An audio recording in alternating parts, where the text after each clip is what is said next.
De le dire avec le docteur Cortis, ce drame émeut la planète entière et c'est bien logique. De nombreux pays proposent leur aide au Maroc. Qu'en est-il de la France, Geoffrey Branger ?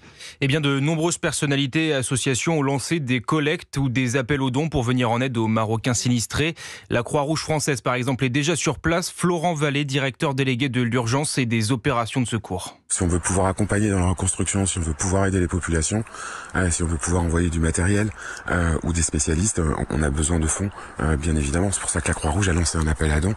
C'est important parce qu'en fait, on va travailler sur le long terme. C'est un travail de plusieurs mois, voire plusieurs années. La priorité, vraiment, pour l'instant, c'est sauver des vies. Déjà, c'est de l'eau, de l'hygiène, de l'alimentaire. C'est ce qui est le plus important, en fait, actuellement. Du côté de l'État, Aurore Berger, ministre des Solidarités et des Familles, était l'invitée du grand rendez-vous Europe 1 CNews Les Échos ce matin. Elle annonce que la France se tient à l'entière disposition du Maroc. C'est un pays ami, un pays frère. Il faut évidemment être au rendez-vous. C'est au Maroc aussi de décider tout simplement à partir de quand, quel sera le bon moment, quels sont les bons secours, quel est le bon niveau de l'aide que nous devons leur apporter. Ce qui était important, c'est que la France, elle soit immédiatement mobilisée pour savoir, pour recenser, pour définir toute l'aide qu'on peut apporter.